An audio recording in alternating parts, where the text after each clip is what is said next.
Netcasts you love. From people you trust. This is Twit. I have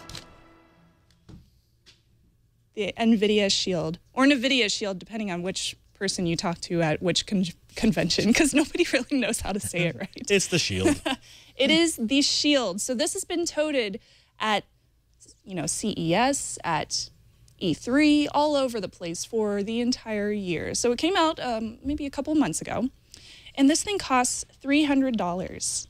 So it's a little bit pricey, but there's really good reasons for this. So I'll start with the screen and I'll work my way down. So basically they're toting this as not only a gaming peripheral device, like a gaming mobile device that you can take on BART with you or take on a subway or whatever, but they're also toting it as a Android tablet as well, because this 5-inch tablet has Jelly Bean already, worked into it, already installed. Already cooked in, yes, exactly. So let me start with the screen on this guy, and I'll set it down so we can get some close-ups of it. So this is a 5-inch screen. It's 1280 by 720 IPS. So it has great, really, really nice turning ratios on there. So I can turn it either way I want, and it looks beautiful. I can also tilt it back and forth as far as I want to. No problems. And it's also touch. So I can install all of my Google Play apps on here and get to them on the screen. But to be completely honest, when I hold it with my hands on the controller, I don't really want to reach up with my two hands up here and press buttons on the touch screen. So what I normally do is I use this little mouse that shows up with the analog stick, and I can control it with that.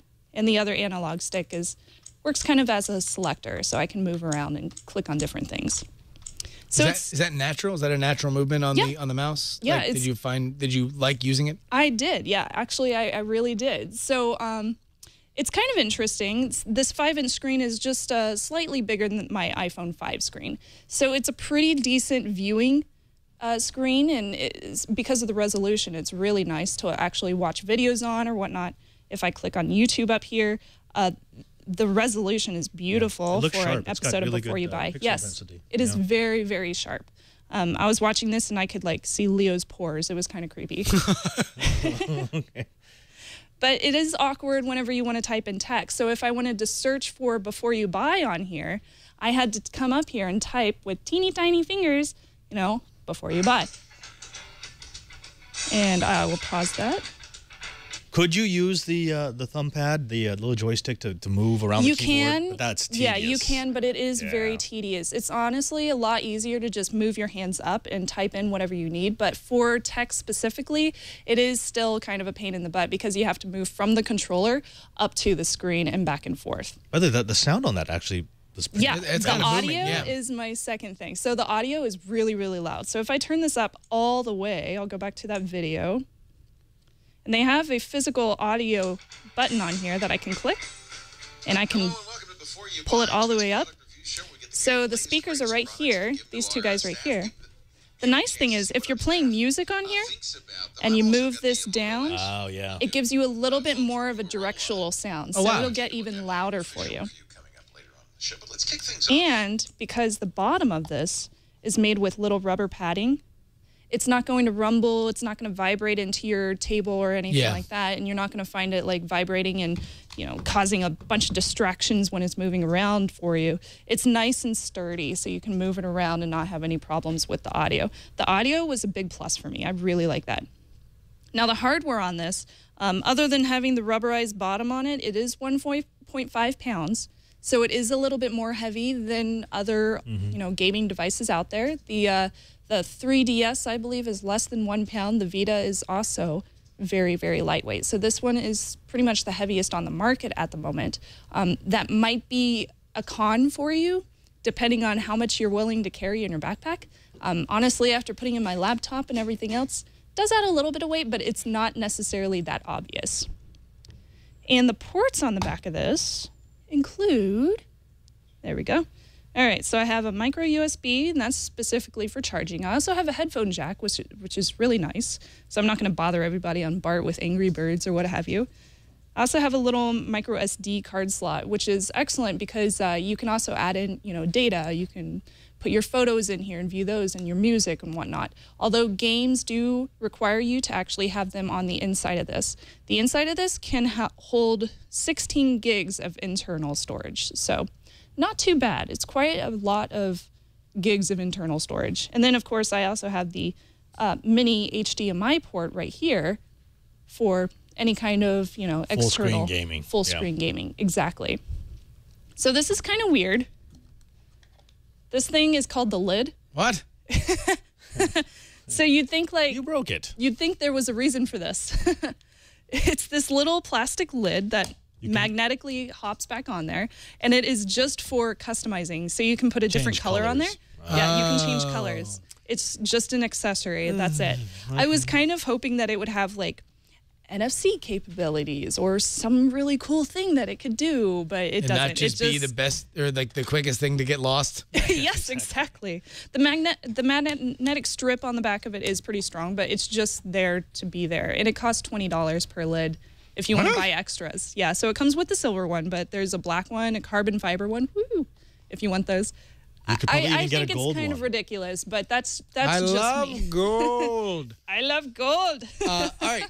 But when it comes to the gaming. Okay. I'm going to save that for last. Oh, okay. Because I'll definitely get into the gaming. So the software on this is Android. It's Android Jelly Bean. It's 4.2.1. So it's very nice. It's, you can download all your regular Google Play games on here that you want to play. You can also check Twitter on here. You can do things like that. It doesn't have a camera on the front or the back, so you can't do Skype calls. You can't take pictures, nothing like that. It also can't do any phone calls. It's just Wi-Fi only, unfortunately. And it's not like a LTE or... No, it's not. Yeah, they don't have any ties into any kind of carrier at all. It's just Wi-Fi. So there is this neat little standpoint that it has with PC streaming for gaming. I'll get into in just a moment. But basically, once you leave your house, it just turns into a glorified gaming mobile Android device, basically. So it does have really, really long battery life, which I like. 10 hours of complete non-stop gaming portable, fun times on here. And it does take 4 hours to charge. I did test it. It can actually hit 10 hours, like if you're nonstop playing on it. So that's nice. Not bad at all. I can't hit that on my iPhone. So that's kind of a comparison. So this thing called PC streaming, this is when you take this and you can connect it to your PC and you can play games off your PC onto this 5-inch portable gaming device. So basically what you do is you go on there and you find games in your Steam community or your Steam library that you've already downloaded on your computer. And you can have those stream over to the NVIDIA Shield, and you can play them while you're walking around your house if you're like on the toilet or something and you want to play games. Sure. Because I guess, some people do that. Oh, yeah, no, it's a ball. Yeah, so this is still in beta. It's a little bit laggy. I, unfortunately, don't have the correct capability to be able to do it in my household. You have to have a GeForce, I believe it's the GTX 650 or higher, a video graphics card. So, unfortunately, mine, I built my computer like 2 or 3 years ago. I don't have that one. So I wasn't able to try this out. But from what I've read with everyone is basically you can do it. It's pretty cool. It's a nice little perk. But it still has a long way to go because it is a little bit laggy. It does get disconnected from your computer. So there are going to be quite a few problems with it as far as that goes. And anything goes. that you love so much that you are playing it on the toilet means that you care a lot about that game, which means that you are going to be upset all the more if it drops out in the middle of it or in some way screws up what you're trying to do. Yes, exactly. Yeah, that would really tick me off if in the middle of my like Team Fortress 2 game, it dropped out and like I just had a headshot. And just a howl from the Morse toilet. No! Echoing through the entire household. No! And it does have the 16 gigs internal memory or storage, of course. It also has a Tegra 4 chip, so super fast processing speed, which is a total plus when it comes to gaming on this device. It is really, really fun. Now, this gamepad, kind of interesting. So the way it's set up, it's very, very comfortable to hold. Yeah. Really comfy. It looks The balanced. place where the two pads are is perfectly placed. I mean, that's automatically where my thumbs go. It feels Now- like where would you rank it compared to like an Xbox controller? Because it seems like it has the same ergonomic. I would say this is like 70% there. Okay. So slightly inferior Yes, slightly that you were trading inferior. for So this the reason mobile why experience. is because if you look at this from the bottom, when you shut it, it's got to shut all the way. So they actually took these two analog sticks and they stuck them in a little bit. So when you move your hands So over, you're reaching in. you got to reach in a little bit to actually hit the analog stick. So I found myself not using these as much as I probably should in certain games. I ended up using a lot more of this directional pad instead of the analog Because stick. that is raised up Exactly. farther. Now, the analog sticks are great when you're just on the menu and you want to move this little mouse around and click on something. That's totally fine. But if you're when like an I'm NBA gaming- player, then like that's Yeah. great. You know, 'cause you just have huge hands. Exactly. So it gets to be kind of a pain in the butt to actually use those. Now, on the back, they do have the triggers. They have the right and left click pads, and these are super clicky too. I really like how clicky these are. And then the triggers are really, really resistant. So when you press them down, you have to press them down really hard to actually get them to do anything, which is kind of nice. I like that. So I'm not accidentally hitting the trigger when I'm playing, you know, whatever shooter game or what have you. So it's actually kind of nice. The mouse navigation, again, is very cool. I love that they included that because honestly, you need that sometimes.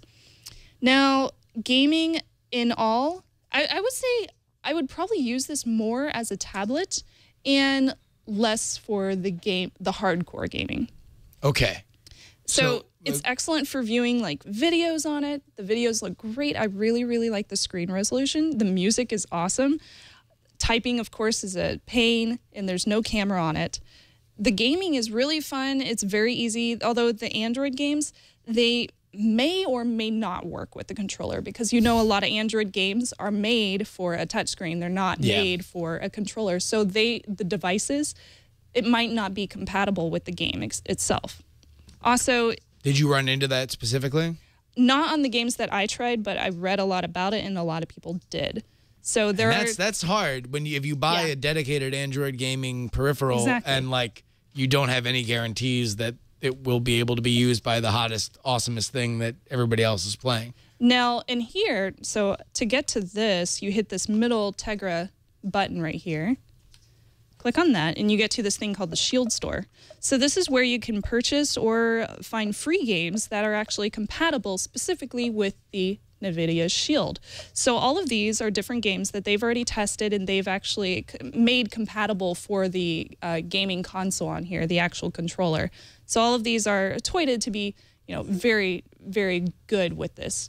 We do have 2 games downloaded. We got, of course, Sonic the Hedgehog and Expendable. So if I go into one of these, I'll choose Expendable. I'm really bad at this game, by the way.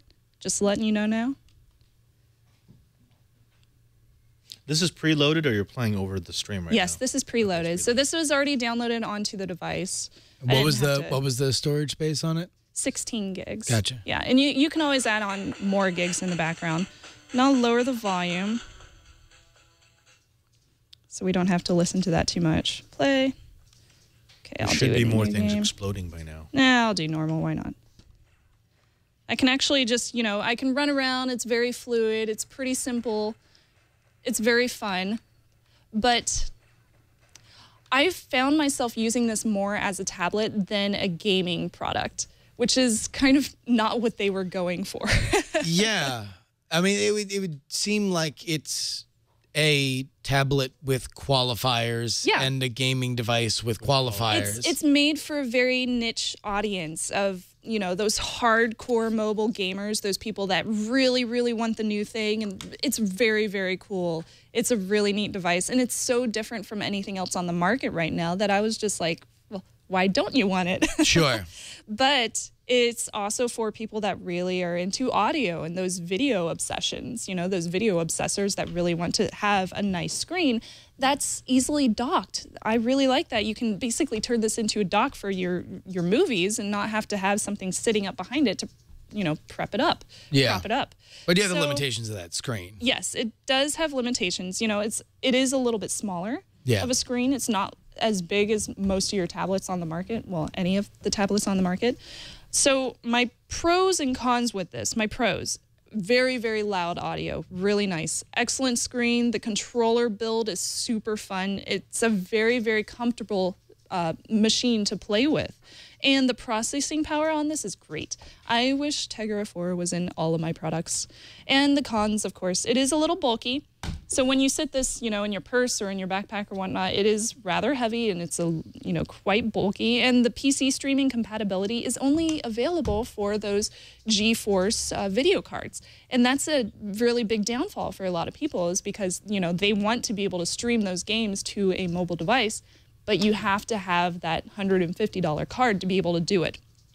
So, since this is for a niche audience, I had to give it, out of a buy, try, or don't buy, I had to give it a try. It's a really fun product. I enjoyed it quite a bit, but I definitely felt like I wasn't the audience that it is toyed for. Yeah. So it's a very, very niche audience, but I don't know, maybe you could give it a try.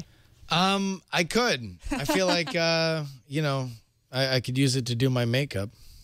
Do your makeup, yes. Yeah, well, you could use the good. silver. It is. It's got a heft to it. Yeah. It is. It feels very solid, well solid. made. Yeah. And that's a big thing for me. Is anything if with it a feels flip, cheap, I'm not going to buy it. because that's where you're going to get a lot of but Right. that's where it might feel cheap. Right. Is in the top, but it feels solid. I guess that's the thing. It's like, I mean, I don't know, Padre. You're way more of an Android guy, but it just seems like it's 7 out of 10 in all these different areas. Like, oh, so close. Oh, I gotta have that video card. Dang it. Well, so close. And also in things that aren't necessarily, the person who wants a tablet and wants to watch movies and wants to surf the web isn't necessarily the hardcore gamer that wants to carry around an Xbox controller. But if you're both, then this is something that they'll probably buy. Yes, it has a space. I mean, this seems to be, this is not going to be someone's primary device. It's not their primary tablet. But if they've already bought into the Android ecosystem, this would be a nice device to have that also lets them play games much more comfortably than this. Because we could all buy a tablet like this, and play almost all the games that can be played on this. But there's something that's nice about having a controller. There's something that's nice about having there certainly a nice is. I mean, I know, when they released, I think it was GTA 3 on iOS. It was something that I like to play around with, but it's very frustrating on a tablet's controllers. I mean, to have a peripheral would have been a huge advantage.